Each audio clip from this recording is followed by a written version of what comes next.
लौकिक कामना के लिए भजन करें तो क्या भजन से लौकिक कामना पूर्ण हो जाती है? संसारिक कोई कामना चाहे तो भजन से पूर्ण हो जाती है। हाँ, पहले पाप नष्ट होगा फिर कामना पूर्ण होगी। इसलिए अगर थोड़ा भजन हुआ पाप अधिक है तो कामना पूर्ण तब तक नहीं होगी जब तक पाप नष्ट नहीं हो जाएगा।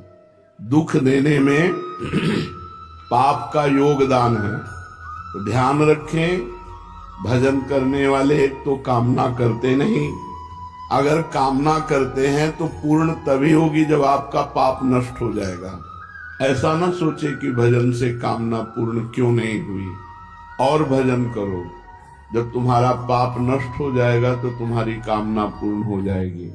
भजन करने वाला लौकिक कामना ना करे तो अच्छा है, भगवान की प्राप्ति की कामना करे, दुख सुख भोग ले। कामना चाहे पूर्ण हो या नष्ट हो, भजन दोनों काम करेगा। कामना पूर्ण करके चाह मिटा देगा या कामना का ही नाश कर देगा। भजन नहीं छोड़ना चाहिए। हम तो 7 वर्ष से भजन कर रहे हैं, प्रश्नकर्ता ने कहा, पर हमारी कोई आदि व्याधि अभी तक दूर नहीं हुई। मुझे लगता है मेरा भजन निष्फल है क्या? नहीं, बाहर के दुख और शरीर की बीमारी ये प्रारब्ध के अनुसार मिलती है। भजन का फल है अंतःकरण शुद्ध होकर भगवदानंद की प्राप्ति होना। भजन का फल ये नहीं कि तुम्हारा जुकाम बुखार ठीक हो जाए, तुम्हारा ये ठीक हो जाए। अगर चाहोगे उस कोटि का भजन करोगे तो हो जाएगा, पर भजन का फल ये नहीं है। भजन का फल है अंतःकरण की पवित्रता और भगवदानंद की प्राप्ति। महाराज, शरणागति का क्या अर्थ है?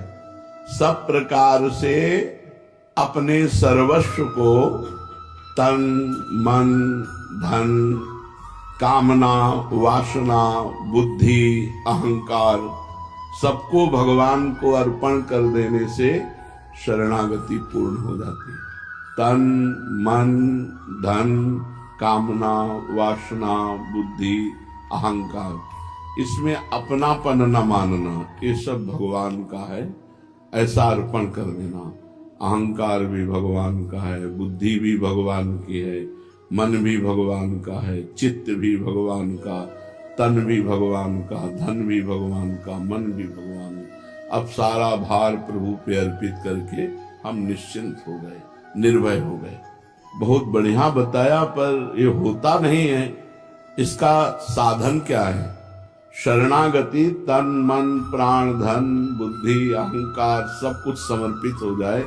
इसकी साधना क्या है? पहला, भगवान के अनुकूल ही सब कार्य करे। प्रतिकूलस्य विसर्जनम, श्री कृष्ण अनुकूलेन। तन मन वचन से कोई पाप कर्म न बने, सबसे पहला। शरणागति के लिए मनमानी आचरण करने वाला शरणागत नहीं होता। तन से मन से वचन से श्री कृष्ण अनुकूलेन प्रतिकूलस्य विसर्जनम, प्रतिकूल आचरणों का त्याग और अनुकूल आचरण भगवान के करना, ये पहला साधन है। प्रतिकूलस्य विसर्जनम, पाप आचरण न होने पावे। अगर पाप आचरण होंगे तो शरणागति आपकी नहीं मानी जाएगी। एक प्रश्न आज कर रहे थे कि जब पुण्य भगवान को समर्पित तो पाप भी भगवान को समर्पित। ये पुण्यात्मा का या महात्मा का लक्षण नहीं कि जो मन में आया सो कर लिया, इसके बाद कोई पश्चाताप नहीं। अगर हमसे गलत हो गया तो हमारा हृदय जले, भगवान से प्रार्थना करें कि प्रभु दोबारा ऐसी हमसे गलती न हो। तब तो वो गलती से निकल पाएगा। जब जलन ही नहीं तो गलती से निकल ही नहीं पाएगा। भगवान के शरणागत के द्वारा पाप नहीं होता, ये पहला लक्षण है। अगर हमें शरणागत होना है तो पाप आचरण हमें छोड़ना है। नाम जप के प्रभाव से हमें पाप आचरणों से डरना है, बचना है, नहीं हम प्रभु की शरण में नहीं हो पाएंगे। दूसरा, भगवान के प्रतिकूल समस्त कार्यों और भावों का तन मन वचन से सर्वथा त्याग कर देना। पहला है भगवान के अनुकूल आचरण करना, और दूसरा है भगवान के प्रतिकूल जितने आचरण हैं तन से, मन से, वचन से, कर्म से, उनका त्याग कर देना। तीसरा, एकमात्र भगवान में दृढ़ विश्वास, जो कुछ होगा सब प्रभु से होगा, प्रियाजू से होगा, पूर्ण विश्वास।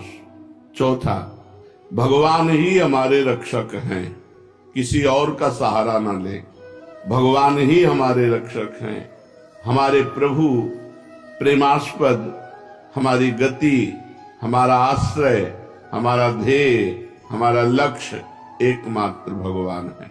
भगवान ही एकमात्र हमारे रक्षक हैं, वही हमारी गति है, वही हमारा आश्रय है, वही हमारा ध्येय है, ध्येय जिनका ध्यान किया जाता है, वही हमारा लक्ष्य है, दूसरा कोई नहीं, एकमात्र प्रभु।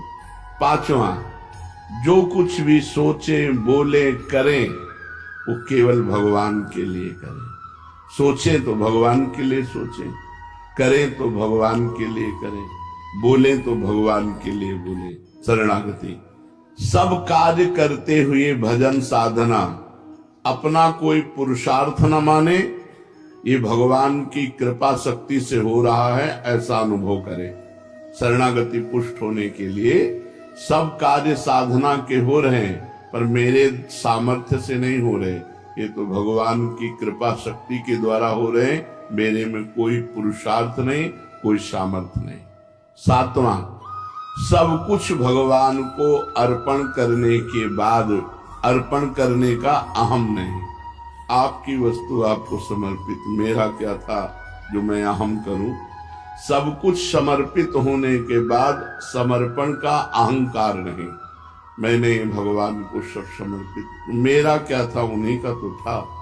मन वही बने हैं, बुद्धि वही बने, चित्त वही, अहम वही, तन मन धन सब उन्हीं का, मेरा क्या, मेरा भ्रम था, मेरा वो मिट गया उनकी कृपा से। ये उपरोक्त जो आपने 7 साधन बताए, तो शरणागति का ये साधन ठीक ठीक चल रहा है, इसका हम कैसे पता लगाएं कि हमारी शरणागति ठीक ठीक से हो रही है? 4 बातें। पहली बात, भगवान का परम प्रेम के साथ चिंतन और उस चिंतन में डूबना। जब आपकी शरणागति हो जाएगी तो ये लक्षण 4 प्रकट होंगे। भगवान के नाम का, रूप का, लीला का, गुण का परम प्रेम के साथ चिंतन और उसमें डूबना, आनंदित होना। नाम चल रहा है तो उसी को सुन रहे हैं, उसी को देख रहे हैं, उसी में डूब रहे हैं, शरणागति आपकी पुष्ट हो रही है। दूसरा, कार्य करते समय ये मैं प्रभु के लिए कर रहा हूं, कार्य समाप्ति के बाद प्रभु को समर्पित कर रहे हैं। तीसरा, चाहे सुख मिले या दुख, लाभ मिले या हानि, हमारी मस्ती में कोई फर्क नहीं पड़ेगा। यदि हम शरणागत हैं तो चाहे सुख मिले चाहे दुख, चाहे लाभ मिले चाहे हानि, हम मस्त रहें, राधा राधा राधा राधा। चौथा, हमारे अंदर की कामनाएं नष्ट हो रही हैं। जब शरणागति पुष्ट होगी तो 4 लक्षण प्रकट होंगे। भगवान के नाम का, रूप का, लीला का, गुण का चिंतन और उसी के आनंद में डूबना, भगवान के अनुकूल ही सारे कार्य करते हुए भगवान को समर्पित करना, और भगवान के प्रत्येक विधान में राजी रहना, चाहे सुख मिले चाहे दुख, चाहे मान मिले चाहे अपमान, चाहे हानि मिले चाहे लाभ। और चौथा, हमारे अंदर कामनाएं नष्ट हो रही हैं, अब बढ़ नहीं रही, धीरे धीरे मन शांत हो रहा है। इस अवस्था में परम शांति, शाश्वत शांति मिलने लगती है जब शरणागति